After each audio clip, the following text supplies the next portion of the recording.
ఇట్లా చేస్తున్నాడు అన్నీ సమంజసంగా అనిపించట్లేదు ఏంటి కొన్ని విషయాలు ఆయన చేసే పనులు. భగవంతుడే ఉంటే ఇలా జరుగుతుందా, ఇట్లా ఎందుకు చేస్తాడు, ఇలాంటి పిచ్చి పిచ్చి ఊహలన్నీ మన చిన్న బుద్ధికి తగులుతూ ఉంటాయి. కానీ ఆయన మహాబుద్ధిలో పొరపాటు అన్నది ఎప్పుడు కూడా జరగదు. ఆయన మహాబుద్ధికి మన బుద్ధికి ఉన్నటువంటి సంబంధం ఏమిటి? ఆయన మహాబుద్ధికి మన చిన్న బుద్ధికి ఉన్నటువంటి సంబంధం ఏమిటి? ఆయన ఎప్పుడు మన మంచి కోరుకునే వ్యక్తి, మన బుద్ధి సరిగ్గా పనిచేయాలని కోరుకునేటువంటి భగవంతుడు. అంటే ఆయన చేసే ప్రతి పని వెనకాల కూడా మన బుద్ధి సరైన మార్గంలో ఉండాలనేటువంటి సత్సంకల్పమే ఉంటుంది తప్ప మనకు విరుద్ధంగా, మనకు వ్యతిరేకంగా ఆయన ఎటువంటి నిర్ణయం, ఎటువంటి బుద్ధిని కూడా ఉపయోగించరు. కాబట్టి ఆయన మహాబుద్ధి గలవాడు. నా బుద్ధే పాడు బుద్ధి, వంకర బుద్ధి, దుష్ట బుద్ధి అని అనుకుంటే అప్పుడు భగవంతుడి యొక్క మహిమ నాకు తెలుస్తుంది. సో ఈ రకంగా ధ్యానం చేయాలి పరమాత్మని. ఆ మహాబుద్ధి గలవాడు ఆయన అని ఆయన చేసేటువంటి ప్రతి పనిలో కూడా మనం ఆయన యొక్క మహత్వాన్ని తెలుసుకుంటూ మనం ఆయన ధ్యానం చేయాలి. మహావీర్య అంటే పరాక్రమం కలవాడు, గొప్ప పరాక్రమం కలవాడు. గొప్ప పరాక్రమం కలవాడు అంటే ఏమిటి?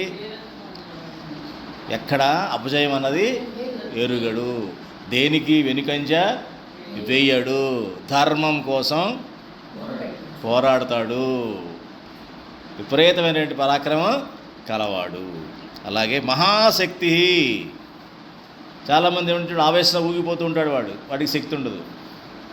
ఓహో అది చేస్తా ఇది చేస్తా అంటాడు. తీరా చూస్తే వాడికి శక్తి ఉండదు. ఎందుకని శక్తి అనేది వాడు దుర్వినియోగం చేస్తున్నాడు. ఎక్కడో వాడికి ఇచ్చిన చిన్న శక్తిని ఏం చేస్తున్నాడు? దుర్వినియోగం చేస్తున్నాడు. మీ అబ్బాయికో, మీ అమ్మాయికో, మీ మనవడికో, మనవరాలకో సెల్ ఫోన్ ఇచ్చారో లేదా ట్యాబ్ ఇచ్చారో ఏదో ఇచ్చారు, వాడి యొక్క పాఠాల కోసమనో లెసన్స్ కోసమనో ఇది మంచి చేర్చుకుంటాడనో ఇచ్చారు. వాడు ఏం చేస్తాడు? ఆ పిచ్చ యూట్యూబ్లు, లేకపోతే సినిమాలు, బెట్టింగ్ యాప్లు, క్రికెట్లు ఇవి చూసుకుంటూ బ్యాటరీ వాటిని అవగొట్టేస్తాడు.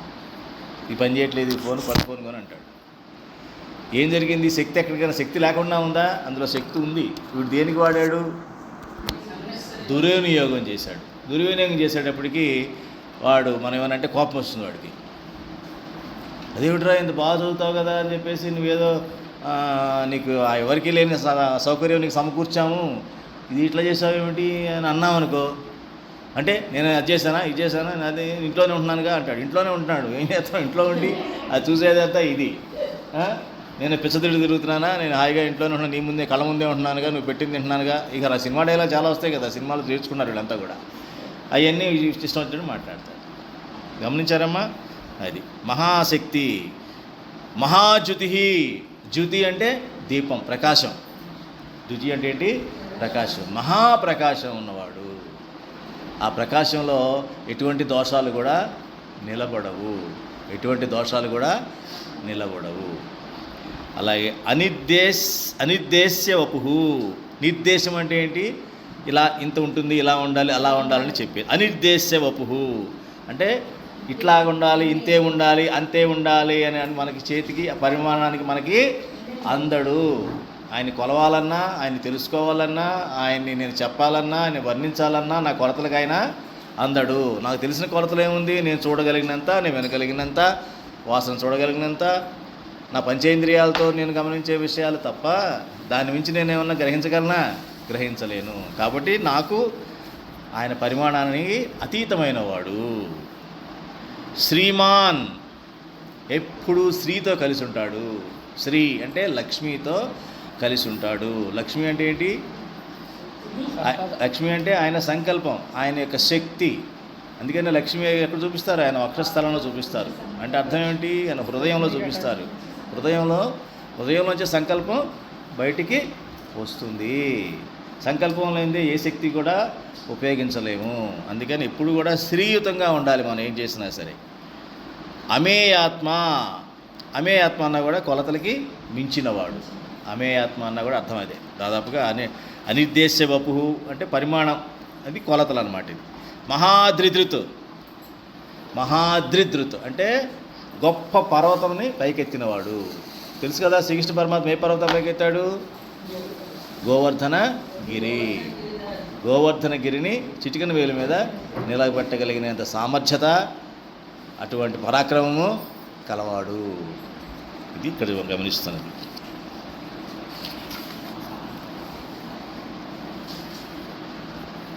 ఇందులో ప్రత్యేకించి చెప్పాల్సింది ఏముందా అని చూస్తున్నా. ఇంతే. నెక్స్ట్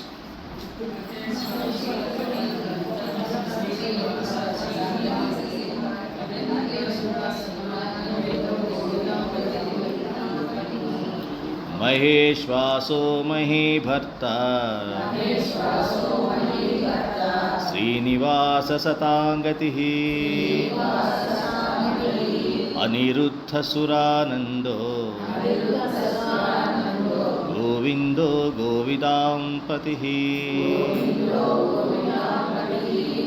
మహేశ్వాసో అంటే గొప్పది అయిన ధనుస్సు ధరించినవాడు, గొప్ప ధనుస్సుని ధరించేవాడు. ఆయన ధనుస్సు పేరేమిటి? విష్ణుమూర్తి ధనుస్సు పేరేమిటి? శారంగం. చదువుతాం కదమ్మా, శారంగం. వనమాలి గది శారంగి చక్రీ చక్రీ చ నందకి. వచ్చిపోయారా? ఇప్పుడు చదువుతున్నారు మీరు. శంఖీ చక్రీ చ నందకి శ్రీమన్నారాయణం. మీరు నాకు చెప్పాలమ్మా, నేను ఎన్నిసార్లు చదవను, మీరు రోజు వారం చదువుతూనే ఉంటారు.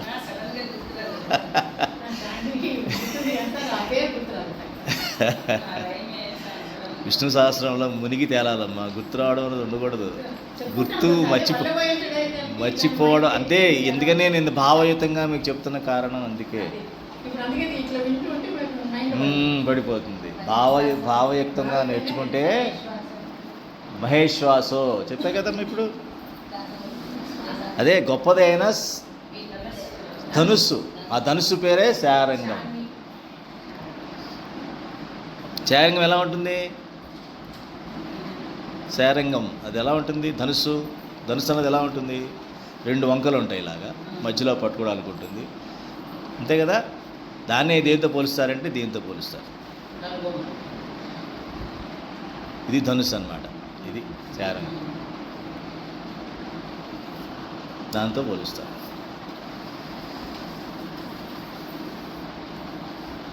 ఎందుకని దీంతో పోలుస్తారు? ఎందుకు అంటే మనం సంధించాలంటే ఎక్కడ సంధిస్తాం?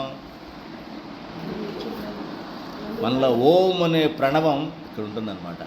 అదే ఆయన యొక్క శరం. ఆయన బాణం ఏమిటి? ప్రణవం అన్నమాట. ఓం అనే ప్రణవం ఉంటుందే, నాదం, ప్రణవనాదం. అదే ఆయన యొక్క శరం. యాక్చువల్గా ముందు అది వచ్చింది, అది ఫస్ట్ ఆయన వదిలేదు అదే. దాని నుంచి మిగతా అవన్నీ వస్తూ ఉంటాయి. అర్థమైందమ్మా? సో ఈ కనుబొమ్మల మధ్యలోనే ఉంటుంది కదా. ఏమిటి? జ్ఞాననేత్రం. ఎక్కడుంటుంది జ్ఞాననేత్రం? ఇక్కడ ఉంటుంది. ధ్యానం చేయమన్నప్పుడు ఏం చెప్తారు? వాళ్ళు మూసుకోమని చెప్పరు పూర్తిగా. ఇప్పుడు కూడా అర్ధనిమీలిత నేత్రాలతో ఉండాలి. ఫోకస్ ఏమో నాసికాగ్రం మీద ఉండాలి. ఇక్కడ చూస్తూ ఉండాలి. ఈ కళ్ళు 2, ఈ కనుగుడ్లు 2 కూడా సెంటర్కి వస్తాయి. అలా చూస్తున్నప్పుడు ఎక్కడ వస్తాయి? 2 కూడా ఇక్కడికి వస్తాయి ఆల్మోస్ట్.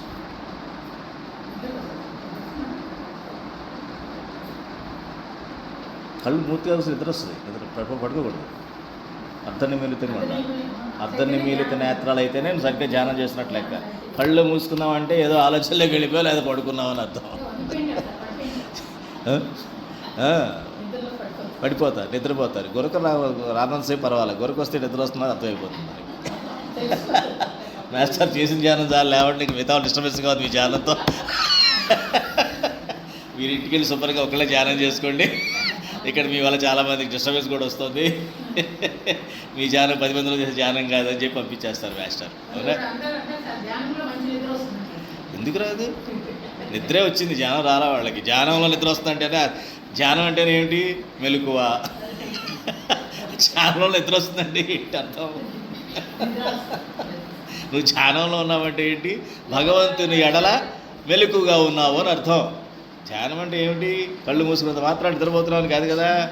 భగవంతుని ఎడల నువ్వు చాలా జాగ్రత్తగా జాగరూకతతో మెలకుగా ఉన్నావు అని అర్థం. ఏకాగ్రతతో మెలకుగా ఉన్నావు, పూర్తి మెలకుతో ఉన్నావు. ఎక్కడ? భగవంతుడి దృష్టిలో, భగవంతుడి విషయాల పట్లే, భగవంతుడి పట్లే. మిగతా విషయాల విషయంలో నిద్రపోయావు. అర్థమైందమ్మా? అలా గ్రహించాలి. కానీ మన వల్ల ఏముంటుంది? ధ్యానం మంచి నిద్ర వస్తుందండి. ధ్యానం ఉపయోగాలు చెప్తావు కానీ మంచి నిద్ర వస్తుందని చెప్పాడు. ఫస్ట్ టైం చెప్పింది ఆయనే. ధ్యానము వాటి ఉపయోగములు, ధ్యానము దాని ఉపయోగములు అని ఎవరో ఒక ఆయన క్వశ్చన్ వేస్తే ఒక ఆయన లేచి మంచి నిద్ర వస్తుందండి, మంచి నిద్ర పడుతుందండి, నిద్రకి మంచి సాధనం అని చెప్పాడు ఆయన. ఆహా, ఏమి విజ్ఞతను ఆయన, నీ యొక్క జ్ఞానానికి మా యొక్క జోహార్లు అని చెప్పేసేసి మిగతా వాళ్ళు ఇంకా పక్కన వెంటనే రెండో క్వశ్చన్ అడిగారు అనమాట. అట్లా ఇది అది మనం గ్రహించాలి. అర్థమైందమ్మా? మహీ భర్త భూదేవి. అవునా? ఎందుకంటాడు మహీ భర్త అని? భర్త అంటే ఏంటి? భరించేవాడు కాదు, అది లోకల్ ఇప్పుడు చెప్తున్నట్టు మీనింగ్. అది బాగా అర్థమైపోయింది. నవల్స్ చదివి, సినిమాలు చూసి, జోకులు చదివి, జోకులు విని చిన్నప్పటి నుంచి అదే చెప్తాను. నవల చదివి, బుక్స్ ఏముంది, నవల్లే కదండి. ఏముంది చిన్నప్పటి నుంచి మన నాలెడ్జ్ ఏముంది? నాకు తెలిసి ఇంకోటి గ్రంథం, ఉద్గ్రంథం, స్వాతి, ఏమిటేమిటో చదువుతుంటాం మనం, అర్థం లేని పిచ్చ. నేనైతే అదే ఇలాగే. భర్త అంటే భరించేవాడు. ఏమిటి ఏం భరిస్తాడు వాడు? అంటే భార్య ఎట్లా ఉన్నా సరే భరించేవాడేనా దాని అర్థం? పోషించేవాడు, భరించేవాడు కాదు. పదం ఎంత తేడా ఉంది? బాధను భరిస్తాం కానీ భరించడం మనం మాట్లాడడం అంటావా? కొంచెం నొప్పిగా ఉందండి, భరించరా, ఇంజక్షన్ కాసేపు అంటావా? అనమా? అంటే భరించడం అనేది నెగిటివ్ మీనింగ్ వచ్చింది, పాజిటివ్ మీనింగ్ రాలేదే. కాబట్టి పదాలు వాడేటప్పుడు కూడా సత్సంగంలో ఉన్నవాళ్ళు కానీ, ఆధ్యాత్మికంగా ఉన్న కానీ, వాళ్ళకి పదాలు కూడా సరైన పదం సరైన పద్ధతిలో సరిగ్గా వాడటం ఆధ్యాత్మికంలో మొదటి స్టెప్. అంతేగాని చిన్నప్పుడు నేర్చుకున్న ఆ పదం వాడతానంటే అర్థమే మారిపోతుంది, జోక్ అయిపోతుంది, జీవితమే జోక్ అయిపోతుంది. జీవితం ఇప్పుడు అవ్వాల్సింది ఏంటంటే, ఇప్పుడేమవ్వాలి? ఈ వయసు వచ్చేటప్పటికి జీవితం ఎట్లా ఉండాలి? దివ్యం అవ్వాలి. పరిపక్వత ఏం లేదు, పరిపక్వత ఏ విషయంలో అవుతుంది? దివ్యం అవ్వాలి, దోషాలు తగ్గాలి, వాక్శుద్ధి రావాలి, మనోశుద్ధి రావాలి, చేసే పనిలో కార్యశుద్ధి రావాలి, మీరు ప్రకాశించాలి. అంటే మీరు ఒక వెలుగై ఉండాలి. పక్కన మీరు వెళుతుంటే పక్కన వెలుగు పడుతూ ఉండాలి. వీడు వచ్చాడు రా బాబు, చీకటిగా ఉంది, వీడు ఏమంటాడు, నస ఎక్కువ, వీడు ఏదో అది చెప్తాడు ఇది చెప్తాడు, ఇట్లాగా చీకటి చల్లుకుంటూ మురికి చల్లుకుంటూ మనం వెళ్ళకూడదు. అది ఒక దీపం వెలుగుతుంటే చీకటిలో కనబడాలి. అబ్బా దీపం వచ్చింది, వెలుతురు వచ్చింది అన్నట్టు అనిపించాలి. అది ఆధ్యాత్మిక లక్షణం. కాబట్టి కొన్ని పదాలు మనం చిన్నప్పుడు వస్తాయి, సామెతలు గుర్తొస్తాయి, దానికి సంబంధించిన స్టోరీలు గుర్తొస్తాయి, అన్నీ వచ్చేస్తుంటాయి. దాన్ని అదుపులో పెట్టుకోవాలన్నమాట. దాన్ని మనం అదుపులో పెట్టుకుంటే మనకు సరైన మీనింగ్ వస్తుంది. సరైన మీనింగ్ మనసు ఏం చేస్తుందంటే, ఎందుకు చెప్తానంటే ఇది పరమాత్మను గ్రహించడానికి ఆ యొక్క అర్థంతోనే చెప్పాలి. ఇప్పుడు మన భీష్ముడు ఎందుకు ఇన్ని అర్థాలు చెప్పాడు భగవంతుడి గురించి? నువ్వు ఎక్కడ అపార్థం చేసుకుంటావు అని చెప్తున్నాడు.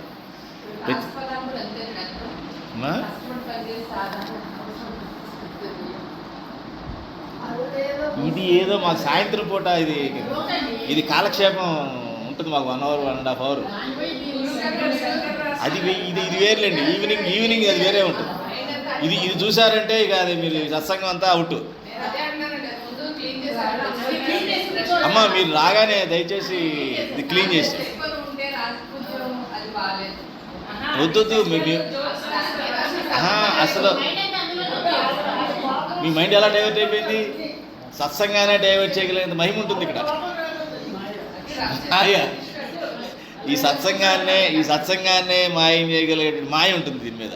కాబట్టి దయచేసి దీన్ని ఎవరు తుడిచేయండి అమ్మా. అప్పుడు చెప్పి మంచి సలహా చెప్పారు, ఎక్సలెంట్. రాగానే ముందు తుడిచేయండి.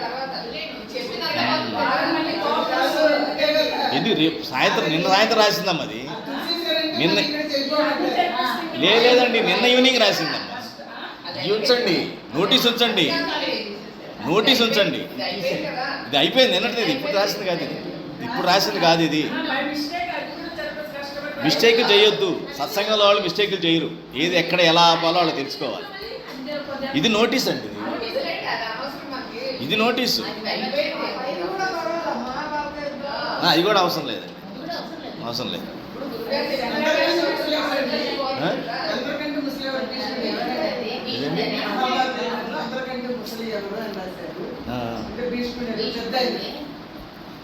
ఏమో ఆయనకి ఏం డౌట్ ఉందో మనకు తెలియదు. రాస్తారండి గోల్డ్, ఇది మనకు అనవసరం కదా. ఎవరు ముసలి ఎవరు తక్కువ ఎందుకు, ఎన్ని అనవసరం విషయాలు కాకపోతే ఇవే జరుగుతాయి. నన్ను అడుగుతారు మళ్ళీ, గురువుగారు మీరు చెప్పండి, నాకు తెలియదు ఆడంటే ఒంటి మీద ఎన్ని పుట్టుకొస్తున్నాడు నాకు తెలియదు అంటాను. అవి అనవసరం విషయాలు అవి. దానివల్ల నాకేంటి ఉపయోగం? భీష్ముడు హైట్ ఎంత అండి, దుర్యోధనుడు హైట్ తక్కువ అని కాదమ్మా. కొన్ని విషయాలు ఇదే సత్సంగం గుర్తుపెట్టుకోండి. సత్సంగానికి బయట వాగుడికి తేడా ఉంటుంది. సత్సంగంలో చాలా చక్కగా ఎంతవరకు మాట్లాడాలి అంతవరకు మాట్లాడాలి. మిగతా విషయాలు మాట్లాడితే ఉపయోగం లేదు. దుర్యోధనుడి కన్నా భీష్ముడు హైట్ ఎక్కువ, అర్జునుడు తక్కువ, ఎందుకు నాకయ్యి? వీడు లావా, వీడు సన్నమా, వీడు నలుపా, వీడు తెలుపా, వీడు ఫెయిరా, వీడు జుట్టు ఎక్కువ ఉందా, జుట్టు తక్కువ ఉందా, అవసరమా నాకు ఇవన్నీ?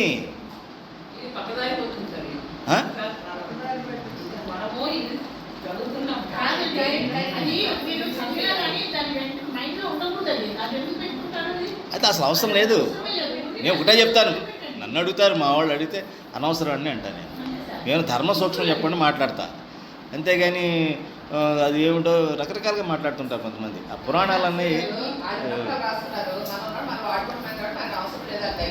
అంతే. మీరు కంగారు పడక్కర్లేదు, ఈరోజు రాసింది కాదండి ఇది. మా వాళ్ళు వెంటనే సాయంత్రం రాగానే రాస్తారు. అదే అది క్లాస్ అయిపోయి అడగండి అమ్మా, ఎందుకంటే సత్సంగంలో ఓకే అని నేను చెప్తాను. మాయ ఎలా ఉంటుందమ్మా, అంత లాగేస్తుంది, జాగ్రత్త. అది ఎందుకంటే కొన్ని విషయాల్లో మనం కఠోరంగా లేకపోతే పనులు అవ్వవు. అందరినీ తృప్తిపరచాలంటే నువ్వు అయిపోతావు. భగవంతుడు తృప్తిపరచలేక రాక్షసులుగానే ఉన్నారు, దేవతలుగా ఉన్నారు. ఇద్దరు తృప్తిపరచడం ఆయన మోహిని అవతారం అతను ఎందుకు? ఒకళ్ళు మోసం చేద్దామనే కదా, అధర్మాన్ని ఆపాలనే కదా. అధర్మం దగ్గరికి కూడా వాళ్ళు నా సాటి వాళ్ళు అండి, వాళ్ళతో పాటు నేను కూడా మంచిగా ఉండాలి. ఉండు నువ్వు అసురులో చేరిపోతావు. అసురులో వెళ్ళడం చాలా ఈజీ, పెద్ద కష్టపడక్కర్లేదు అసురులోకి వెళ్ళడానికి. అసురులుగా మారడానికి పెద్ద కష్టమైన విషయం కాదు అది. ఎక్కువగా ఆలోచించకపోతే ఆడే అసురుడు. ఎక్కువగా డీప్గా ఆలోచించేవాడు దేవత. ఎందుకు ఆలోచిస్తాడు డీప్గా వాడు? నన్ను నేను అర్థం చేసుకుంటే పక్కవాడిని అర్థం చేసుకుంటాననేటువంటి నమ్మకం వాడికి వస్తుంది. లేకపోతే ఏమవుతుంది? నన్ను నేనే అర్థం చేసుకోవడమే కాదు, పక్కవాడు కూడా నన్నే అర్థం చేసుకోవాలంటాడు. అది అసురు లక్షణం. అదేమి లక్షణం కింద మారుతుంది? అసురు లక్షణం. నన్నే అర్థం చేసుకోవాలి.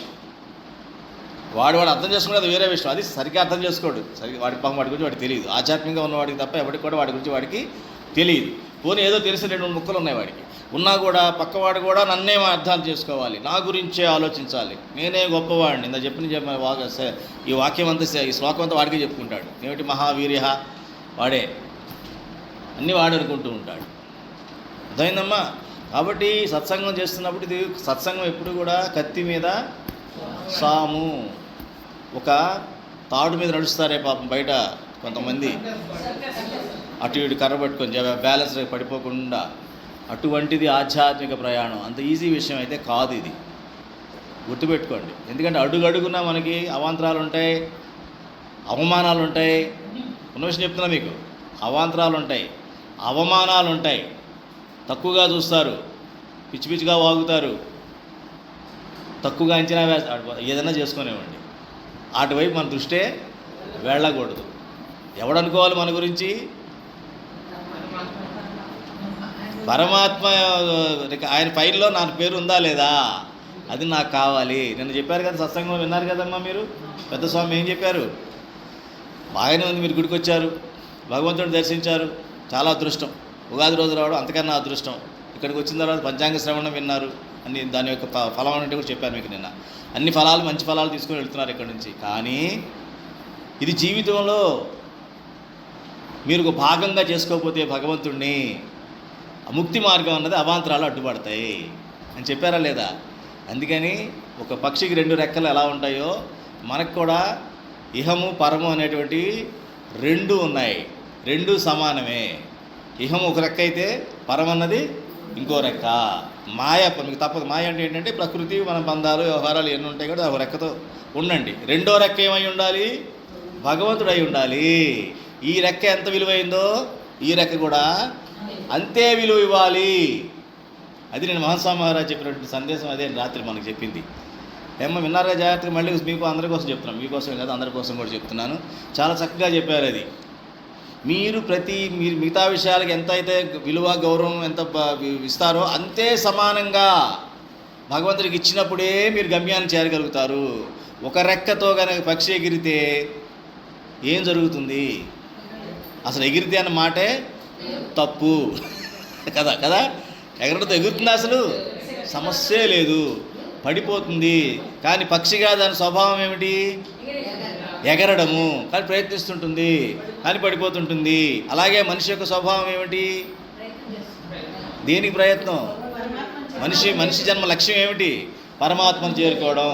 సో పరమాత్మను చేరుకునేటువంటి విషయంలో మనం కూడా పక్షి లాంటి వాళ్ళమే. కానీ ఈ మాయనే పట్టుకొని ఎగురుతాను అంటే ఏమవుతావు? ఎగురుతామని ట్రై చేస్తుంటావు. ఎలాగా? పండుగ వచ్చినప్పుడు గుడికి వెళ్తుంటావు, లేకపోతే పూజ చేస్తుంటావు, ఇంకోటేదో చేస్తూనే ఉంటావు. ఇంకా అష్టోత్తరం, సహస్రాలు, వ్యవహారాలు, సత్యనారాయణ వ్రతాలు చేస్తూనే ఉంటావు. కానీ అంటే అదంతా ఏమిటి? ఎగరడానికి ప్రయత్నిస్తున్నావు. తప్పు లేదు. ఎందుకంటే మానవుడిగా నువ్వు పుట్టావు, నీ లక్ష్యం లోపల జీవాత్మలో ఉంది. నాయన నువ్వు యూ హ్యావ్ టు పరిగెట్టాలి, ఇంకా తప్పదని, ముక్తి కోసం ప్రయత్నం చేయాలని అనుకుంటాం. కానీ వీడు దేవుడు ఏం చేశాడు? బలహీనం చేసేసాడు. ఇంకో రెక్కని బలహీనం చేసేసాడు. అర్థమైందా? ఎప్పుడైతే ఇది బలహీనంగా ఉంటుందో వీడు ఎప్పటికీ ఎగరడంలో సక్సెస్ కాలేడు. ఎగరకుండా ఉండగలడా? ఉండడు. ఇప్పుడు ఇంతమంది చెప్పి నాస్తికులు అన్నాడో వాడో వీడు మళ్ళీ పండగలకి అందరూ అక్కడ వాళ్ళకన్నా ముందు ఉంటారు. ఎక్కడ? గుడిలో కాదు, పండగల దగ్గర కూడా ఎక్కడ ఫంక్షన్ జరిగితే అక్కడ అందరికన్నా ముందు ఉండేది వాళ్ళే. ఏదైనా అంతగాని అందరికన్నా ముందుండేది వాళ్ళే ఉంటారు. కాబట్టి వాడు కూడా ట్రై చేస్తున్నాడు. ఏమో ఏ పుట్టలో ఏ పాముందో, ఏదో యథాగాలం వెళితే అదేదో దేవుడు అంటున్నారు, ఒక కోపం వస్తుంది ఎవరని చెప్పి డమ్మంగా అటు ఇటు చూసుకుంటా నెమ్మదిగా వచ్చి కూర్చొని అదేదో కానిచ్చేసి వెళ్ళిపోతారు. అంటే మనిషి స్వభావం తప్పదది. భగవంతుడికి ఎప్పటికైనా సరే వాడు ఎగరడానికి ప్రయత్నిస్తూనే ఉంటాడు. అది అర్థం చేసుకోండి. అది నేను చాలా బాగా చెప్పారు, అది అండర్లైన్ చేసుకోండి అమ్మా. ఎవరైతే జీవితంలో దీన్ని పాటిస్తారో వాళ్ళు ముక్తి హ్యాపీగా గడిపిస్తారు అన్నమాట. ఆ శక్తి ఎక్కడొస్తుంది? మీకు సత్సంగంలో వస్తుంది. సత్సంగం మించి మీకు వేరే దారి లేదు. కాబట్టి సత్సంగం ఎక్కడుంటే మనం అక్కడికి పరిగెట్టాలి. కానీ అది మన దగ్గరికి వస్తుందిలే అనుకోవడం పిచ్చితనం. వర్షాకాలం మన ఇంటికి వస్తుంది అనుకుంటే ఎట్లా? వర్షం పడ్డప్పుడు మన పొలానికి వెళ్ళి నీళ్ళు పోవాలి. నైట్ వే పట్టిన సార్లు అక్కడ పట్టిద్ది అనుకుంటే ఎట్లా? పడుతుందా? పడదు. కాబట్టి సత్సంగం అనేది చాలా క్రమశిక్షణతో కూడినటువంటి విద్య. కష్టమని నేను అన్ను, క్రమశిక్షణతో కూడినది. ప్రతిరోజు ప్రతి క్షణము పరీక్షే. ఇది సత్సంగంలో. ఆధ్యాత్మిక విద్యలో ప్రతి క్షణము కూడా ఒక పరీక్షే. ఎందుకు ప్రతి క్షణం పరీక్ష ఎట్లా అవుతుందండి అని మీరు అడిగితే అడుగుతారా? అడగట్లేదా? నేనే చెప్పుకుంటున్నానా? అడుగుతున్నారా? ప్రతి క్షణం ఎలాగని అడుగుతారా? మీరు అడగరా? లేకపోతే నేనే అడిగి నేనే చెప్పాలి మీకు? ప్రతి క్షణం ఎలాగని మీరు అడుగుతున్నారా? అడగట్లేదా? అడుగుతున్నారు. ప్రతి క్షణం మనం చేసే పని ఏంటి? మీకు ఆ డౌట్ వచ్చింది, అది కాదా? మీకు డౌట్ వచ్చింది అనుకోండి, దాన్ని నేను చెప్తే దానికి కరెక్ట్, అది మీ సమాధానం అవుతుంది కదా. మీకు రావాల్సిన డౌట్ కూడా నేనే చెప్తుంటే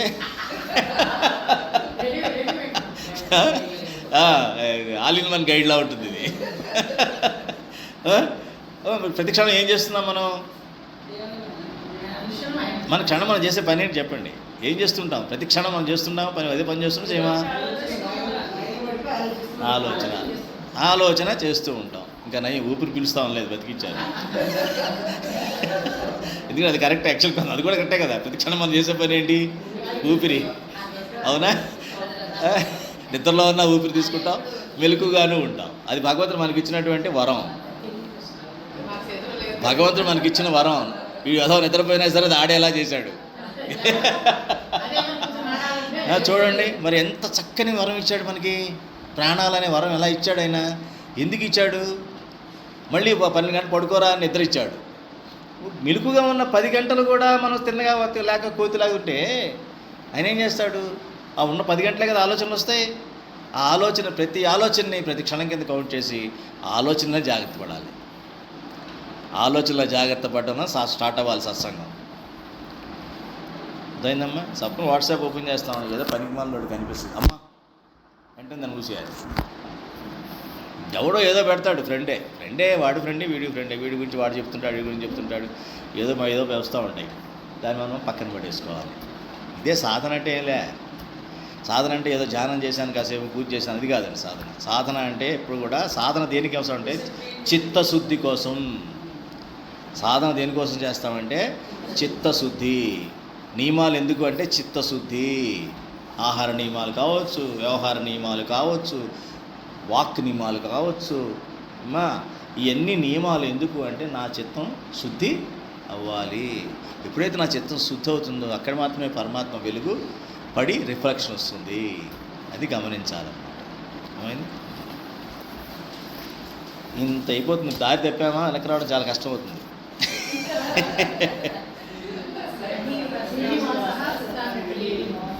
శ్రీనివాస అక్కడే ఉన్నావా? శ్రీనివాస అయిపోయింది. తెలుసుగా, లక్ష్మీదేవికి నివాసమైన వాడు శ్రీనివాస. అమ్మా శ్రీనివాస శతాంగతి. శ్రీనివాస శతాంగతి. సాకి సావత్తు. శ్రీనివాస శతాంగతి 2 సార్లు ఉన్నాయమ్మా. సాకి సావత్తు ఏమ్మా? సాకి సావత్తుందా? ఉంటుంది.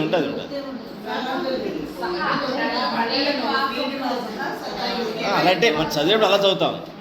మనం విడదీసి చదివేటప్పుడు శ్రీనివాస శతాంగతికి, కొన్ని చోట్ల కలిసి చదివినప్పుడు శ్రీనివాస శతాంగతికి అలా. మనం అర్థం చేసుకునేటప్పుడు విడదీయాలి కదా, గుణసంధి కింద దాన్ని విడదీయాలి. విడదీసినప్పుడు మనకి శతాంగతి. శతాంగతి. గతి అంటే ఏంటి? మార్గం. ఎవరికి? సత్ మంచి వాళ్ళకి, సత్పురుషులకి, సత్సంగీయులకి. అది సత్సంగం అంటే ఏమిటి? సత్సంగం చేసేవాడు అంటే మంచి మార్గాన్ని, మంచి గతి కోరుకునేవాడు. సో శతాంగతి. ఎవరు? సత్పురుషులు కోరుకునేటువంటి గతి. సత్పురుషుల యొక్క గతి ఏమిటి? ఆయనే. సత్పురుషుల లక్ష్యం ఏమిటి? ఆయనే. అదే కదా క్రిస్టియన్స్ చెప్తారు కదా, నేనే మార్గము నేనే జీవము అని చెప్తుంటారు. ఏం లేదు, పెద్ద తేడా ఉండదు. ఏ మతమైనా ఒకటే. నేనే మార్గం నేనే జీవము అంటుంటారు వాళ్ళు. ఇదే చెప్పేది ఇక్కడ చెప్తుంది అదే. ఆయనే మార్గము, ఆయనే ప్రాణం. అంటే ఏంటి? మనకి లక్ష్యమైన వాడు ఆయనే. జీవిత లక్ష్యం ఎవరు? పరమాత్మ. కాబట్టి మనం కూర్చొని ఏం చేయాలి? ఖాళీ సమయంలో కూర్చున్నప్పుడు నా లక్ష్యం ఏమిటి అసలు అనగానే ఇది గుర్తు రావాలి. శతాంగతి, పరమాగతి. అర్థమైందా? నా లక్ష్యము ఆయన చేరేంత వరకు నేను విశ్రమించను. ఆయన చేరడానికి ఏం చేయాలో అది నేను చేయాలి. ఆయన మాత్రమే నాకు ఏకైక లక్ష్యము, మిగతావేవి లక్ష్యాలు కాదు. నేను నా ప్రయాణానికి టికెట్ తీసుకున్నాను, అయిపోలేదు. నేను ప్రయాణం ఎక్కడికి చేరుకున్నానో అక్కడికి వెళ్ళడమే లక్ష్యం. నేను 4 బ్యాగులు తీసుకెళ్ళానా, 5 బ్యాగులు తీసుకెళ్ళానా, బ్యాగులో ఏమున్నాయి, ఇవన్నీ లక్ష్యాలు కాదు. నేను ట్రైన్ ఎక్కానా, ఫ్లైట్ ఎక్కానా, బస్సు ఎక్కానా, నడిచి వెళ్తున్నానా, అవి కూడా కాదు. అటువంటి నాకు కావాల్సింది ఏమిటి? లక్ష్యానికి చేరడమే నా యొక్క ఉద్దేశము. ప్రయాణం మొదలుపెట్టాను, ఎంత దూరం వచ్చాను అసలు కిటికీలో చూస్తాను, నిద్రలో మెలుకు వచ్చింది, ఎక్కడి దాకా వచ్చామని మేస్టార్ పక్కన అడుగుతాం, ఏ ఊరు వచ్చింది అండి అంటాడు. ఫలానా ఊరు, ఇంకా దూరం ఉందని, మనకి కొంచెం దగ్గరలో వచ్చేస్తాము అని ఫీలింగ్ మనకు కలగాలి. అలా కలిగేలాగా నా జీవిత ప్రయాణ లక్ష్యం నేను ఉంచుకోవాలి. అది ఎప్పుడు తెలుస్తుంది? నా లక్ష్యం నాకు తెలిసినప్పుడు నేను సరైన మార్గంలో వెళుతున్నాను లేదో నాకు అర్థమవుతుంది. అప్పుడు ఏం చెప్పారు? సరైన మార్గం ఎవరి మార్గం? సరైన మార్గాన్ని ఎవరు చెప్తారు నీకు? సత్పురుషులు చెప్తారు, గురువులు చెప్తారు. గురువులు చెప్పిన మార్గాన్ని, సత్పురుషులు చెప్పిన మార్గాన్నే నేను అంటిపెట్టుకుని ప్రయాణంలో పెట్టాలి. కానీ వాళ్ళు చెప్పింది వీళ్ళు చెప్పింది కనుక నేను ఫాలో అయ్యానంటే నేను మార్గం తప్పిపోతాను. తప్పిపోయిన తర్వాత మళ్ళీ ఇటువంటి గురువు సత్పురుషులు కలిస్తే తప్ప వాడు సన్మార్గం చెప్పేవాడికి ఒకటి నాకు దొరుకుతాడా? దొరకడు. కలియుగంలో అటువంటి వాళ్ళు బహు అరుదుగా ఉంటారు. ఒకసారి నేను దారి తప్పి అడవిలో తప్పిపోయాను అనుకోండి, ఎవడుంటాడు నాకు మనిషి కూడా దొరకడు. ఎక్కడ జంతువులు తిరుగుతుంటాయి, అవి తిరుగుతుంటాయి, పక్క భయంగా ఉంటుంది. సో జీవితం అంతా భయంగా బతుకుతాము. ఎప్పుడు సత్పురుషుడు గురుడు ఉన్నప్పుడైతే నాకు నా జీవితంలో తటస్థపడరో, ఎప్పటివరకు నేను సత్సంగంలో భాగంగా ఉండలేకపోతానో అప్పుడు నాకు దారి తప్పే అవకాశాలు ఎక్కువ ఉంటాయి. ఇక్కడ సతాంగతి, నా జీవిత లక్ష్యం ఎవరైతే ఉన్నారో ఆయనే పరమాత్మ అని అనుకోమంటున్నారు. ఇవన్నీ ధ్యానం చేసే పద్ధతి. తర్వాత అనిరుద్ధ. నిరుద్ధ అంటే నిరోధించడం. నిరోధించడం అంటే ఏంటి? ఆపడం. నిరోధించడం. దీన్ని నిరోధించడం అంటే ఏంటి? దీన్ని ఆపడం. అనిరుద్ధ, నిరోధింపలేనివాడు. ఆయన ఎక్కడా కూడా మనం ఆపలేము. మనం ఆపగలమా? ఆపలేము. కానీ ఏం ఆపుతుందమ్మా మరి? అలా అంటారండి. మళ్ళీ ఇది డౌట్ నేను వేస్తున్నాను, మీరేయాలి డౌట్ యాక్చువల్గా. ఏమిటి మరి ఆపలేమంటున్నారు కదండి, మరి ఆయన అందరికీ మంచి చేయొచ్చు కదా, మరి ఎందుకని ఆయన మరి కొంతమంది చేస్తున్నట్టు కొంతమంది చేయనట్టు కనిపిస్తున్నాడు, కొంతమందికి ఆయన వచ్చి చెయ్యి ఇచ్చినట్టుగా ఉంటుంది, చెయ్యి అందించినట్టు ఉంటుంది, మిగతా చోట్లేమో ఎవరికి లేనట్టుగా ఉంటుంది. దానికి కారణం ఏమిటి? కర్మలు అన్నది చాలా పెద్ద పదాలు. అవి కాకుండా చిన్న ఉదాహరణ చెప్తాను. సూర్యుడు ఉన్నాడు అక్కడ, నువ్వు అన్ని తలుపులనేసి కూర్చుంటే ఏమో ఉపయోగం? సూర్యుడు లేడనా? అది సూర్యుడు ఎప్పుడూ ఉంటాడు, జ్ఞానం ఎప్పుడూ ఉంటుంది. ఇప్పుడు 4 నుంచి 5 వరకు సత్సంగం ఇక్కడ ఉంటూనే ఉంటుంది. ఇది సూర్యుడు ఇక్కడ. కానీ అందరూ తలుపులు వేసుకున్నారు. ఎవరికి? ఈ సూర్యుడికి, ఈ జ్ఞాన సూర్యుడికి అందరూ తలుపులు వేసుకొని, ఏమిటండి ఎవడో మంచివాడు లేడండి, అందరూ చెప్తారు కబూర్లు అని అంటుంటాడు. మంచివాళ్ళు తిరుగుతున్నారా బాబు? కొంతమంది ఉన్నారు, సత్సంగాలు చేసుకుంటున్నారు. వాళ్ళ జీవితాన్ని వాళ్ళు చేసుకుంటారు. వాళ్ళ లక్ష్యం వాళ్ళకి తెలిసింది, జీవిత లక్ష్యం భగవంతుడి విషయం కూడా వాళ్ళకి అర్థమైంది. అందరూ కూడా అలా అర్థమైన 10 మంది కలిసి కూర్చుంటున్నారు.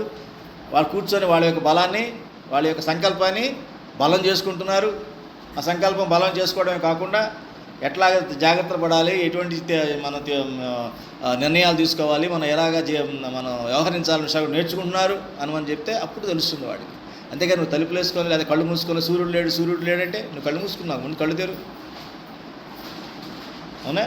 అది కాబట్టి ఆ రకంగా మనం దీన్ని భావించాలి. నెక్స్ట్ సురానంద. సురులు అంటే ఎవరు? దేవతలు. దేవతలకి ఆనందాన్ని కలిగించేవాడు. మనం ఏమనుకుంటాం? వెంకటేశ్వర స్వామికి వజ్రాల కిరీటం ఇచ్చేస్తే ఆయన ఆనందపడతాడు అనుకుంటాం. లేకపోతే శివుడికి ఒక అభిషేకం చేసేస్తే ఆయన ఆనందపడతాడు అనుకుంటాం. లేకపోతే మన ఇంట్లో వెంకటేశ్వర స్వామికి తులసిమాల ఇచ్చేస్తే ఆనందపడతాడులే అనుకుంటామా? అంటే ఈ దేవతలందరినీ కూడా మనం తృప్తిపరచడం కోసం, ఆనందపరచడం కోసం మనం ప్రయత్నిస్తూ ఉంటాం. తప్పేమిలే. వాళ్ళకి ఆనందం ఎక్కడ దొరుకుతుంది? నువ్వు ఇచ్చే పూల వలన వస్తుందా? వాళ్ళ లక్ష్యం ఎవరు? వాళ్ళ ఆనందానికి లక్ష్యం ఎవరు? పరమాత్మ. ఈ దేవతలందరూ ఆనందానికి లక్ష్యం ఎవరమ్మా? పరమాత్మ. అది గ్రహించాలి.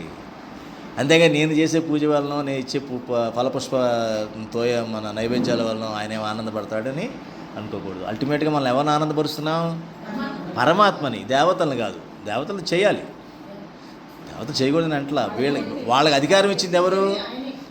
వాళ్ళని నియమించింది ఎవరు? నియామక అనుకున్నాం, గుర్తుంది కదా. ఆయన నియమించింది ఎవరు? వీళ్ళందరినీ పరమాత్మ. సూర్యుడిని నియమించింది ఎవరు? మీకు అర్థమయ్యేలా చెప్తున్నాను. దేవతలు అంటే మరి ఎవరో ఊహించుకో. ఓకందని వాళ్ళు ఎందుకు? ఓకందని వాళ్ళు ఎందుకు? తెలిసిన వాళ్ళే అనుకుందాం. సూర్యభగవానుడు ఉన్నాడు, ఆయన దేవత, ద్వారపాలకులు అంటాడు. సూర్యుడికి మనం ప్రభావంగా దండం పెట్టుకుంటాం. ఇంద్రుడు, వరుణుడు వీళ్ళని దండం పెట్టుకుంటాం. కానీ వారికి ఆ శక్తిని ఇచ్చింది ఎవరు? పరమాత్మ. దాని గురించి నేను చెప్పాను కదా, అక్షరధామంలో స్టోరీ చెప్తారమ్మా, కేనోపనిషత్తులు అని చెప్పాను కదా. ఒక స్టోరీ కూడా మీకు చెప్పాను. గడ్డి పోచను పెట్టి దాన్ని అగ్ని వచ్చి, వాయువు వచ్చి దాన్ని కాల్చేసేమని, ఎగరగొట్టమని అని చెప్తే వాళ్ళ వల్ల కాక ఇంద్రుడు వస్తే అప్పుడు అక్కడ మాయమైపోయి అక్కడ పరమాత్మ ఒక స్త్రీగానే ఉంటే అక్కడ ఆవిడ అడిగితే ఎవరంటే అప్పుడు ఇట్లాగా, అమ్మా మా గర్వం ఎక్కువైపోయింది, అందుకే మేము నిన్ను మర్చిపోయాం, మేమే గొప్పవాళ్ళం అనుకున్నాం అని చెప్పేసి. సో అటువంటి దేవతలకు ఆనందం కూడా ఆయనలా ధ్యానించు. నువ్వు ధ్యానం చేయాల్సింది వారిని, పూజ చేయాల్సింది వీళ్ళని. అంతే కదా. మనం 12 ఆఫీసర్ దగ్గరికి వెళ్తాం, కానీ ఆఫీసర్ పవర్ ఇచ్చింది ఎవరు? Governor of state. వాడు అపాయింట్మెంట్ ఆర్డర్ ఇస్తాడు, ఎవరికి ఫలానా వాడిని ఆఫీసర్గా పెట్టాను, నీ విధులు నిర్వర్తించు అని ఆ సీట్లో. కానీ వాళ్ళని ప్రసన్నం చేసుకోవాలి. వాడు ధ్యానం చేస్తున్నాను నేను పోలేవు కదా. నువ్వు వాళ్ళు ధ్యానం చేస్తున్నాను కదా, నేను లెక్క చేయను కాదు. వీళ్ళని ప్రసన్నం చేసుకోవాల్సిన బాధ్యత నీదే. వీళ్ళు ప్రసన్నం చేసుకో. కానీ వాళ్ళు కూడా ఎవరిని ప్రసన్నం చేసుకుంటుంటారు? ఆయన ప్రసన్నం చేసుకుంటూ ఉంటారు. అందుకే వాళ్ళకి భయం ఎక్కువ, ఎక్కడ తీసేస్తారో అని. అంతే కదమ్మా, కూలోని తీసేయడం ఈజీ.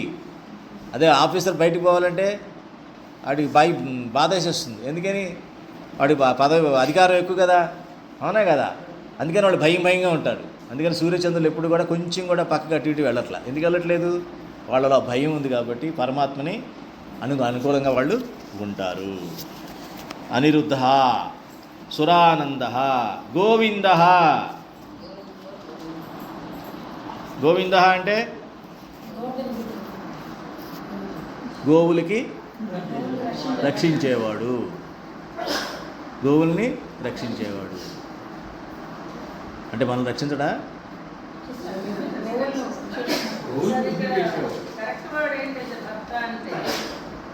మళ్ళీ అక్కడ అయిపోయారు మీరు, ముందుకు వెళ్ళా, మీరు అక్కడ అయిపోయారు. అంతే, అదే కరెక్ట్ అని చెప్పా కదా.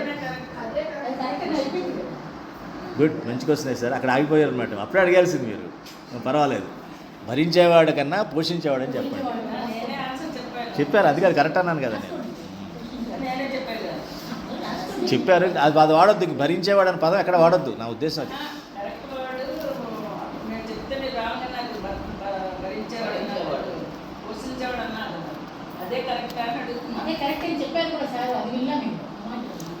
మీ మనసు పొరల్లో భరించేవాడు అన్న మాట నాటు ఎంత లోతు, మర్రి చెట్టుకి ఎంత వేరుందో అంత నాటుకుపోయింది.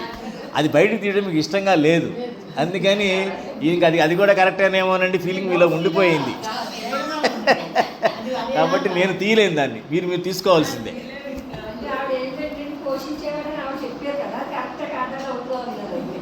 పోషించడం కరెక్ట్ అని చెప్పాను ఆవిడకి, అర్థమైంది అది. ఇప్పుడు మళ్ళీ ఏమన్నారంటే రెండిట్లో అది కరెక్ట్ అంటున్నారు మళ్ళీ. అక్కడ నేను అనేది అది మాత్రమే కరెక్ట్. మీరు గుర్తుంచుకోవాల్సిన అది ఒక్కటే గుర్తుంచుకోండి అంటున్నా. ఈ భరించేవాడు అన్నమాట గుర్తుపెట్టుకోవద్దు. గుర్తుపెట్టుకుంటే ఏమవుద్దంటే ఈ ప్రయాణం ఆగిపోతాం. అక్కడే కదా ఈ స్త్రీవాదం మొదలైంది. ఏంటి ఆయన భరించేవాడు ఏంటి, నాకు ఫ్రీగా ఉండాలి, నన్ను నేను ఏదో నాకు నేను బతకగలను, ఇలా మొదలైంది వ్యవహారం అంతా. ఇది ఇండిపెండెన్స్, స్వేచ్ఛ, స్త్రీవాదము, స్వాతంత్రం తప్పులేదమ్మా. ఇందాకే చెప్పాను కదా మా సూర్యభగవానుడి స్వాతంత్రం ఉందా లేదా? ఎలా చెప్తాం దాన్ని? అది మీరు నిర్ణయించుకోండి. మీ గుండెకి స్వాతంత్రం ఉందా లేదా? మీ గుండెకి స్వాతంత్రం ఉందా లేదా? మీ లివర్కి స్వాతంత్రం ఉందా లేదా? ఏమో నాకు తెలియదు, ఉందా లేదా, మీరే నిర్ణయించుకోండి. మీరే నిర్ణయం, అది మీరే.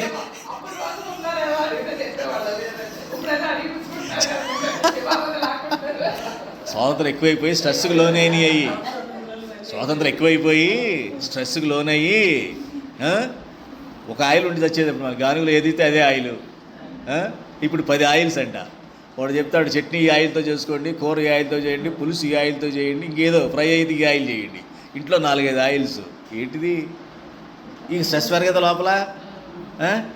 ఆ స్ట్రెస్ పెరిగి digestion problem, liver problem, kidney problem, heart problem, lungs problem. ఏమిటి ఇవన్నీ ఎందుకు వచ్చాయి? అవి పాపం వాటి మానాన్ని శుభ్రంగా పనిచేస్తున్నాయి. అలాగే జీవితాల్లో కూడా ప్రాబ్లమ్స్ వచ్చేసినాయి. చదువు ఎక్కువైపోయింది, డబ్బులు ఎక్కువైపోయాయి, స్త్రీలకు కూడా స్వేచ్ఛ ఎక్కువైపోయింది. ఏది పడితే అది మాట్లాడవచ్చు, ఏది పడితే అది చూడవచ్చు, ఏది పడితే ఎక్కడ పడితే అక్కడికి వెళ్ళొచ్చు, ఏది పడితే తినొచ్చు. అమ్మ డబ్బులు లేనప్పుడేమో డబ్బులు లేవని బాధపడ్డామా? ఇప్పుడేమో డబ్బులు ఎక్కువైపోయి. ఇక్కడ అంతా డబ్బులు లేకుండా వచ్చిన బ్యాచే కదా. పోనీ మనం కాకపోయినా మన ముందు తరం కన్నా లేకుండా ఉండుంటారు వాళ్ళు. మన తాతవాడు ముత్తాత పడి ఉంటాడు, వాడు బాధపడి ఇక్కడికి ఏదో ఒక 4 డబ్బులు వచ్చాయి. అప్పుడు ఇంత 3 తరాలు కష్టపడ్డాయి. ఏమని వాడు చెప్పేవాడు, ఒరే బాబు డబ్బులు బాగుండాలి రానంగానే అని చెప్పి నేను వెంటనే బాణం పుచ్చుకొని నేను తయారు. మా అబ్బాయికి కూడా ఒరే ఈ రూపాయలు చాలవంటారా, డాలర్కి వెళ్ళాలరా అంటే వాడు బాణం పుచ్చుకొని ఆడు తయారు. ఈ రూపాయలు సరిపోరా, వచ్చే కాలంలో డాలర్ కావాలని ఆడు పరిగెట్టాడు. ఇప్పుడు వెనక్కి తిరిగి చూసినా డాలర్ కూడా నన్ను అడగలేడాడు. నువ్వు డాలర్లని పంపించావు, అది అంత సీన్ లేదు, ఏం చేయాలో అర్థం కావట్లేదు అంటే, బాబు అంతవరకు మా నాన్న చెప్పాడు, వాడి వాళ్ళ నాన్న చెప్పాడు, నేను నీకు చెప్పాను, ఇక నువ్వు చూసుకున్నాను మాకు తెలియదు. అభిమన్యుడు పద్మవ్యూహం అలాగా. అప్పుడు డబ్బులు లేవు బాధపడ్డావు, డబ్బుల్లో అన్నీ ఉన్నట్టుగా. అప్పుడు డబ్బులు లేకపోయినా దేవుడు ఉన్నాడు మనతో. ఇప్పుడు డబ్బులుండి ఎవరు వెళ్ళిపోయారు? డబ్బులుండి దేవుడు వెళ్ళిపోయాడు. అది గ్రహించండి. డబ్బుల గురించి కాదు, డబ్బులు పాప మంచిదే, డబ్బులు ఎప్పుడు మంచియే. ఇప్పుడు ఆక్సిజన్ లేకుండా మనిషి బతకగలమ్మా? ఆక్సిజన్, గాలిలో ఆక్సిజన్ లేకపోతే మనిషి బతకగలడా? బతకలేడు. కానీ ఓన్లీ ఆక్సిజన్తోనే బతకగలమా? కావాలి కదా. మన ఆక్సిజన్ ఎక్కువ పీల్చుకుంటే దాన్ని ఏమంటారు? ఆస్తమా అంటారు. వీడికి ఆయాసం, ఆస్తమా అంటారు. అలాగే డబ్బులు ఎక్కువ దాన్ని ఏమంటాం? ఇంక మీరు ఊహించుకోండి ఏమనుకుంటారు. ఇక మీరు ఊహించుకోండి ఏమనాలి. ఇప్పుడు అవసరాన్ని మించి అన్నామంటే అర్థం ఏంటి? వీడికి ఆస్తమానో ఆయాసం ఏదో ఉందిరా, వీడికి జబ్బు ఉంది అనుకుంటా, కానీ డబ్బులు ఉన్నా. అలాగే డబ్బులు ఎక్కువ ఉండి కూడా ఆడు ఊరిని పరిగెట్టి ఏంటో అన్నాడంటే, ఏమిట్రా డబ్బులు ఎక్కువైపోయినా పరిగెడుతున్నావు ఏంట్రా నువ్వు? డబ్బులు అయినాడు పరిగెట్టాడు అర్థం ఉందంటే, మీకేం తెలుసండి? ఆ పడిపోయిందంట, షేర్ పడిపోయిందంట, అది పడిపోయిందంట, ఇది పడిపోయిందంట. అవునవునా, ఆ డాన్సర్ చూడటం సరిపోద్ది మనకి. ఏమిటి డబ్బులు ఎక్కువ ఉండదు. వీడు ఆరాటం, రియల్ ఎస్టేట్ చూసుకుంటూ ఉంటాడు, లాస్ట్ పేజ్కి వెళ్ళిపోతాడు స్నాపర్లు గబగబ. పొద్దుట రాగానే ఏంట్రా ఏం చూస్తున్నావు? షేర్ పక్కన రియల్ ఎస్టేట్. వీకెండ్ రాగానే, శనివారం రాగానే వీకెండ్ రియల్ ఎస్టేట్. ఈ స్నాపర్లు కూడా నేర్చుకున్నారు. అప్పుడు బాగా వేస్తారు, 2 శని ఆదివారాలు బాగా ఎక్కువగా విపరీతంగా వేసేస్తారు. వేయంగానే వాడు సూపర్ అండి అంటాడు. ఆ తృప్తితో సాయంత్రం మరి జనాలకు దొరుకుతారా చూస్తాడు. సాయంత్రం జనాలు దొరకగా కూర్చోండి, ఎలా షేర్ మార్కెట్ సూపర్ కదా అంటాడు. ఇక్కడ మొదలు ఇది అర్థమైందమ్మా. కానీ డబ్బులు వచ్చినా మనం ఏం చేస్తున్నాం? దాన్నే దైవంగా చూస్తున్నాం. అప్పుడు ఏం చేసాం? ధనం లేకపోయినప్పుడు దైవాన్ని దైవంగా చూసాం. భగవంతుడా కొంచెం డబ్బులు ఇవ్వని అడుక్కున్నాం. భగవంతుడా కొంచెం చదువు విద్య ఇవ్వని అడుక్కున్నాం. భగవంతుడా మా అమ్మాయి పెళ్లి చేయని అడుక్కున్నాం. భగవంతుడా మా అబ్బాయికి దారి చూపించని అడుక్కున్నాం. అంతా అడుక్కున్న వాళ్ళ బెగ్గర్స్ మనం అంతా కూడా, అవునా కదా? అన్నీ అడుక్కు తినే బతికే మందంతా. ఏం గొప్పవాళ్ళం మనం, ఏ రకంగా చూసినా గొప్పవాళ్ళం కాదు. మరి ఇవాళ ఏం అడగాలో తెలియట్లేదు. ఎందుకంటే డబ్బుల్లో ఏం లేదు, అంతా భగవంతుడికి డబ్బుల్లో ప్యాక్ చేసేసాం. కోరుకోవట్లేదు కదా. ఇప్పుడు ఏంటంటే వినాయకుడు ఎంత పెద్దది పెట్టాలి? ఆ పక్క పేటలు ఎంత పెట్టారా? 10 అడుగులండి. ఈ పక్క 15, 25. పోయిన సంవత్సరం ఎంత వేసామండి మనం? అదేంటండి పోయిన సంవత్సరం కూడా 25 అడుగులు వేసేసాం కదండి అనా. మన ఊరంతా చూడు ఎంత ఉందో, 40 అడుగులు అంటండి. ఆ సెంటర్లో 50కి వెళ్ళిపో సార్ అంటాడు. ఇదా నువ్వు ఎవరిని ప్రదర్శిస్తున్నావా? భగవంతుని ప్రదర్శిస్తున్నావా? డబ్బులు ప్రదర్శిస్తున్నావా? Direct question. అది ఎంతమంది అడుగుతున్నారా క్వశ్చన్ని? ఎందుకని? అది ఎంత పెద్దదైతే అంత ఎక్కువ మంది ఇదే మాట్లాడుకుంటూ ఉంటారు. వినాయకుడి వైభవం గురించి కానీ, వినాయకుడి గురించి కానీ, భగవంతుడి గురించి కానీ ధ్యానించడం మానేసి దాని యొక్క ఎత్తు, దాని యొక్క వెడల్పు, దాని కలర్లు మాట్లాడుకుంటూ ఉంటారు. అలా మన భగవంతుడిని డబ్బుల్లో మిస్ అయిపోతున్నామమ్మా. నేను చెప్తున్నా అది తప్పనట్లా నేను, అదంతా మంచిదే. కానీ మిస్ అవుతుందని ఏది మిస్ అవ్వాలో, ఏది మిస్ అవుతుందో గ్రహించండి. దాని గురించి అంత గొప్పగా, అంత పెద్దగా వినాయకుడిని మీరు ధ్యానించండి. ఇంతే ఉండేవాడు, కానీ మన మనసులో పెద్దగా ఉండేవాడు అమ్మా. మన మనసులో పెద్దగా ఉండేవాడు. మన మనసులో ఇంట్లో 4 పిల్లలు ఉంటే 4 వచ్చి తల కాయ కట్టేవాళ్ళు. మేమందరూ పాలవల్లి కడితే పిల్లలు వచ్చి ఒకటేమో నీ జాంకాయ కడతానన్న ఒకడు, సీతాఫలం కడతానన్న ఒకడు, మొక్కజొన్న గడ్డి కడతానన్న ఒకడు, పత్తి వేస్తానన్న ఒకడు. ఎంత చక్కగా కుటుంబం అంతా కలిసి చేసుకునేవాళ్ళం అప్పుడు. ఇప్పుడు త్వరగా బయటికి వెళ్ళాలి, ఇంకా అవలేదా పూజ? ఎప్పుడు పెడతావు? ఇదే సెల్ ఫోన్ చూసుకుంటా ఆర్తి ఇచ్చేసే అయిపోద్ది, తినేసి వెళ్ళిపోవాలి. బోల్డ్ పనులు ఉన్నాయి మాకు. వాడు ఎదురులో చూస్తాడు. ఎవరు? వినాయకుడు. నన్ను కూర్చోబెట్టి ఏంట్రా మీరు ఈ పనులు ఎవరి తర్వాత రోజు తింటారే ఉన్నారుగా, వాళ్ళు నన్ను పెట్టి నా ముందు డ్రామా ఎందుకు? నన్ను ఏదో పక్కన పడేసి మీ డ్రామా మీరు వేసుకోగా, అవునా కదా? ఇది వినడానికి ఎలా ఉందమ్మా? హాస్యాస్పదంగా లేదు? అంటే మన యొక్క పరిస్థితి చూసి మనం నవ్వుకొని ఏడవలేక నవ్వాలన్నమాట. ఎవరైతే ఏడవలేక నవ్వక దీన్ని తీసుకుంటారో వాళ్ళు సత్సంగంలో ఉన్నట్టు లెక్క. లెక్క, లేదు అంటే కష్టం అన్నమాట. అది చెప్తున్నాడు ఇక్కడ. గోవిదాంపతి, గోవిదాంపతి, విదాం అంటే తెలిసినవాడు అని. అంటే ఈ గోవిదాంపతి అంటే ఏంటి? మన గురించిన జ్ఞానం అంతా తెలిసినవాడు. ఎవరైతే తన గోవింద అని గోవులకు యజమానిగా ఉన్నాడో ఆ గోవుల గురించి తెలిసినవాడు. అంటే మన జీవుల గురించి తెలిసిందే కేవలం ఎవరికమ్మా? పరమాత్మ ఒక్కడికే మన గురించి తెలుసు, ఇంకెవరికి తెలియదు. మన గురించి తెలిసిందంటే మన విషయాలు, మిగతా విషయాలు తెలియచ్చేమో, కానీ మన యాక్చువల్గా లోపల మనం ఏమిటి, జీవాత్మ అన్న విషయం పరమాత్మ ఒక్కడికే తెలుస్తుంది. అది మనం తెలుసుకోవాలి. తర్వాత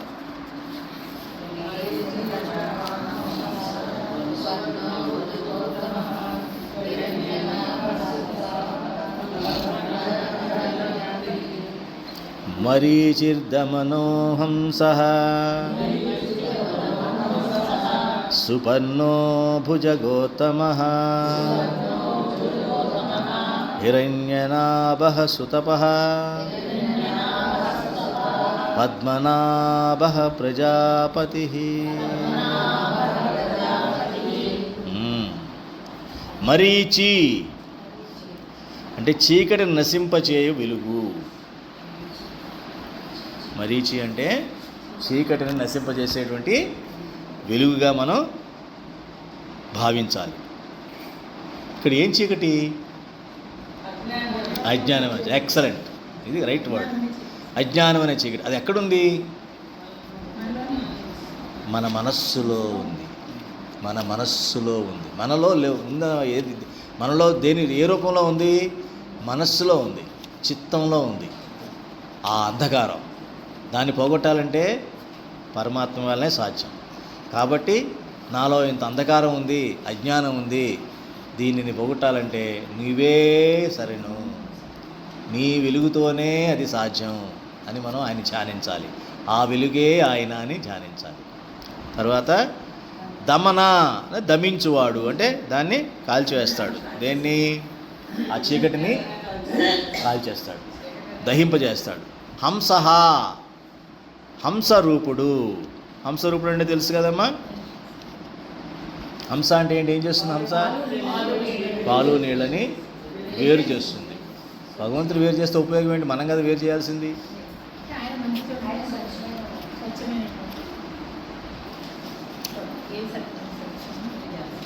అది ఆ హంస రూపంలో ఉన్నవాడు పరమాత్మ. అంటే ఏది ఒక మంచి చెడు అన్నదాన్ని విడదీసి చెప్పగలవాడు. దాన్ని ఇంకో రకంగా చెప్తారంటే ఈ శ్వాసలో కూడా చెప్తారు, హంస అంటారు. యాక్చువల్గా ఇది ఈ యొక్క ప్రాణాయామాన్ని హంస అంటారు. ఉచ్ఛ్వాస నిశ్వాసాలు కూడా హంస అంటారు అన్నమాట. అది సో విశ్వాస నిశ్వాసాలు కూడా ఆయనే. కొంతమంది శ్వాస మీద ధ్యాస అని చెప్పి ధ్యానం చేస్తుంటారు ఈ మధ్య, బుద్ధుడు చెప్పిన పద్ధతిలో. అప్పుడు అనుకోవాల్సింది ఏంటంటే అది పరమాత్మ అనుకోవాలి. ఏదైతే హంస అనుకుంటామో దాన్ని పరమాత్మగానే మనం భావించాలి. ఆ తర్వాత సుపర్ణ, సువర్ణ కాదు సుపర్ణ. పర్ణ అంటే రెక్కలు, పర్ణ అంటే ఆకులు లేకపోతే రెక్కలు అని. సుపర్ణ అంటే మంచి రెక్కలు కలదు. అంటే ఏంటి? గరుత్మంతుడు అంటే గొప్ప రెక్కలు గలవాడు. గరుత్మంతుడు, గరుత్మంతుడు ఎవరికి వాహనం? పరమాత్మకి. అంటే ఒక రకంగా చెప్పాలంటే ఈ శ్వాసలో పరమాత్మ ఉంటే గరుత్మంతుడు దాని మీద ఆయన భరించినట్టు లెక్కను. అంటే మన ఆత్మే కదా చేస్తుంది ప్రాణాయామం. సో అది మన గరుత్మంతుడి కింద లెక్క. ఏదైతే జీవాత్మగా మనం ఉన్నామో అది ఒక వాహనం కింద అనుకొని దానిపైన హంసగా పరమాత్మ ఉన్నట్టు చెప్తే గరుత్మంతుడు కూడా వాహనమే చెప్తున్నాడు. సుపర్ణ కూడా ఆయనే. ఎవరు? పరమాత్మే. గరుత్మంతుడు కూడా పరమాత్మే అని చెప్తాను అన్నమాట. భుజగోత్తమ, భుజం అంటే భుజంగం అంటే పాము. పాముల్లో ఉత్తముడు. ఎవరమ్మా ఉత్తముడు? ఆదిశేషుడు కాదు, అనంతుడు. అదే అనంతుడన్నా ఆదిశేషుడు ఒకడే. అనంతుడు అంటే ఈ యొక్క లోకాలన్నిటికీ కింద ఉంటాడు. ఆదిశేషుడు యొక్క పడగలపైన భూమి ఉంటుంది. ఆదిశేషుల యొక్క పడగలపైన భూమి ఉంటుందన్నమాట. అది సుతపాహ. నెక్స్ట్ హిరణ్యనాభ. హిరణ్యనాభ అంటే బంగారపు బొడ్డు కలవాడు. సుతపాహ, తప అంటే తపస్సు చేసేవాడు. సుతపాహ అంటే చక్కని తపస్సు చేసేవాడు. చక్కని తపస్సు చేసేవాడు. చక్కని తపస్సు అంటే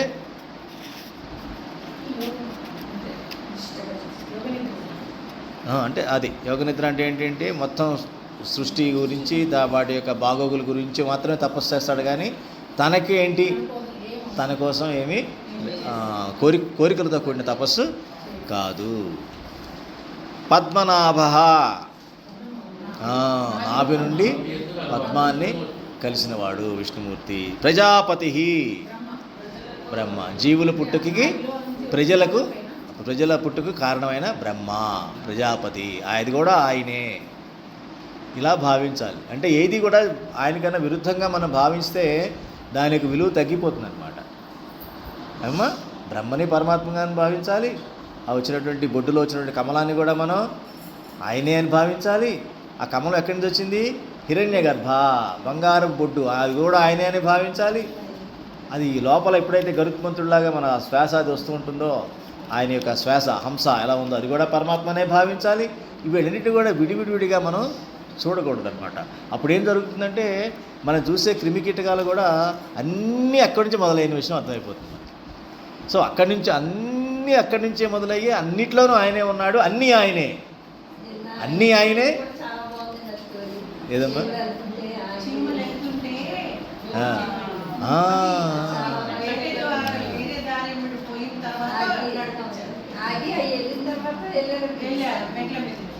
అది మీరు ప్రాక్టీస్ చేయండి, ఎంత బాగుంటుందో తెలుసా? మీరు ప్రాక్టీస్ చేయండి, ఎంత బాగుంటుందో అది. అది వింటేనే ఎంత బాగుంది చూడండి. ఏం లేదమ్మా, మనం చూసే ప్రతి క్రిమికీటక మహన్ స్వామి మహారాజు ఉన్నారు కదా, ఆయన సభకు మెట్లెక్కుతూ ఒక 4 చీమలు ఆ మెట్ల మీద అలా నడుచుకుంటూ వెళ్తాయి. అంటే ఒక లైన్లో వెళ్తాయి కదా, ఈయన కాలు అనేవి పెడితే చనిపోతాయి. యాక్చువల్గా అక్కడ ఆగిపోయాడు ఆయన వెళ్ళేంత వరకు. ఆపేసి మీరందరూ మెట్లు ఎక్కమాకండి ఆపేసి వాటి వైపు అలా చూసి, వాటి అదృష్టం ముక్తి వచ్చేసి ఉంటుంది వాటికి. వాళ్ళు ఎప్పుడో ఏ జన్మలోనో చేసిన పుణ్యం అది. మన వైపే చూడ కదా గురువు గారు. మరి ఆ చీమల వైపు అంతసేపు చూశాడంటే మరి వాటికి తపస్సు మరి ఈ విధంగా గమనించారా అది? కాబట్టి ఆ రకంగా మనం గ్రహించాలన్నమాట క్రిమికీటకాలని చూడడం అన్నది. అది కాబట్టి అలా మనం చూస్తున్నాడు. అందుకనే ఏం చెప్తారంటే, ఇప్పుడు రమణాశ్రమంలో చూడండి, కుక్క సమాధి కట్టారు, కాకి సమాధి ఉంది, ఒక గోవు సమాధి ఉంది. తెలుసా? వెళ్ళారు రమణాశ్రమం? ఎవరు వెళ్ళలేదా? ఎవరు వెళ్ళలేదు, మీరు వెళ్ళారు. మరి ఏమిటమ్మా వాటికి సమాధులు కట్టడం ఏమిటి? వాటి అదృష్టం. అందుకని ఏం చెప్తారంటే, ఆశ్రమాల్లో ఎక్కడైనా సరే పరమాత్మ చూపు పడ్డ చెట్టు అయినా సరే ముక్తి వచ్చేస్తుంది, చీమైనా ముక్తి వస్తుంది. అందుకని ఒకసారి అలా నడుస్తూ కూడా ఈ పుణ్యాత్ములు మన సత్పురుషులు ఒకసారి ఆ చెట్టు మీద అలా చేయేస్తారు. ఎందుకు వేస్తున్నారో తెలియదు, ముక్తి వచ్చేస్తుంది అక్కడ. ఒకసారి యోగిజీ మహారాజ్ ఇలాగే అలా వెళుతూ అక్కడ కొంచెం దూరంగా చెట్టు కనిపించింది. జస్ట్ అంటే అట్లా 8th బ్లాక్ దగ్గర ఉన్నట్టు ఒక చెట్టు కనిపించింది. సాధువులతో నడుస్తూ ఆయన ఒకసారి దాని వైపు చూసి అటు వెళ్ళడం ప్రారంభించారు. అర్థం కదా పక్కన ఉన్న సాధువులకి, ఏంటో అడగలేరు కదా, తర్వాత అడుగుతారు. వెళ్ళి ఆ చెట్టుని ఇలా పట్టుకొని ఇట్లా ఒకసారి అనేసేసి వచ్చేసారు. అడిగారంట, ఏంటి స్వామి ఇది అంటే, దానికి ముక్తి టైము ఇదయ్యింది. చూడండి, అంటే మనం ఏ రకంగా గొప్పవాళ్ళం. ఇప్పుడు ముక్తి విషయానికి వచ్చేటప్పటికి చీమకి ముక్తులు వస్తున్నాయి. మనం ప్రత్యక్షంగా చూసాం రమణాశ్రమంలో కూడా. ఒక గురువుకి కాకి కూడా ఇచ్చేస్తారు. ఇప్పటికీ నెమ్మలు తిరుగుతూ ఉంటాయి అక్కడ. మరి ఇలాగ చెట్లు కూడా పట్టుకొని వాటికి ముక్తి వస్తుంది. అంటే మన మనిషిగా మనం ఏ రకంగా గొప్పవాళ్ళని చెప్పండి. ఈ మనిషి అనే జీవిగా నువ్వు ఆ ముక్తి సాధనలో సత్పురుషుల దృష్టిలో నువ్వు లేకపోతే నువ్వు ఏ రకంగా గొప్ప. రోజు కొన్ని జంతువులు పోతూ ఉంటే పుడుతూ ఉంటాయి, పోతూ ఉంటే నువ్వు ఆ లెక్కలోకి వెళ్ళిపోతావు. కానీ పుట్టడం పోవడం ఇదంటారా, ఈ రకంగా ఆ లిస్టులో చాలా ఉన్నాయి. మనుషులే కాదు, సకల జంతు జీవరాశులు అన్నీ అందులో ఉన్నాయి. అది ఏ రకంగా గొప్ప, అది మనం క్వశ్చన్ వేసుకొని మనం దానికోసం చేస్తూ ఉండాలి కృషి. అర్థమైందమ్మా? అది తర్వాత అయిపోయింది ఇక్కడ పోకాన్ని. కాబట్టి భగవంతుని చీకటి నశింపచేయ వెలుగుగా, లేక మనస్సును చీకటికి వెలుగైన వానిగా, హంసగా లేక జీవుని శ్వాసయే తానైన వానిగా, సుపర్ణుడు అనే గరుత్మంతుడిగా, పరమాత్మను సకల లోకములను మోయిచున్న అనంతుడని మహాసర్పముగా, బంగారపు బొడ్డు గలవానిగా, సత్పురుషుల తపస్సు తన రూపమైన వానిగా, బొడ్డు యందు పద్మము గలవానిగా, జీవుల పుట్టుకకు రక్షణకు కారకుడైన వానిగా ధ్యానము చేయవలెను. కాబట్టి ఈ ధ్యానంలో ఏం చెప్పాలి? జీవుల పుట్టుకకు రక్షణకు ఆయనే. జీవులు అన్న దాంట్లో మనం ఉన్నాం, కానీ మన కోసం అని ప్రత్యేకంగా ఏమీ భగవంతుడు లేడు. కేవలం మన కోసమే అని లేడు. కాకపోతే ఏంటంటే భరతఖండంలో పుట్టడం, మనిషిగా మన ఇక్కడ పుట్టడం మన అదృష్టం, ముక్తికి ఏదొక మంచి మార్గం. అవన్నీ ఏంటంటే ఎప్పుడో చేసుకునే పుణ్యం. అందుకని వాటికి ముక్తి వస్తుంది, చీమలకి దోమలకు కూడా. మనకి రావాలంటే సత్సంగంలో మనం ఇప్పుడు కలిసి ఉండాలి. శ్లోకం చదవండమ్మా, ప్రార్థన.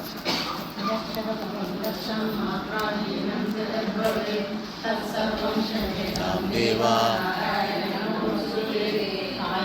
వాచ మనసేంద్రియైర్వాచాత్మనా వా ప్రకృతే స్వభావాత్ కరోమి యద్యత్ సకలం పరస్మై నారాయణాయేతి సమర్పయామి.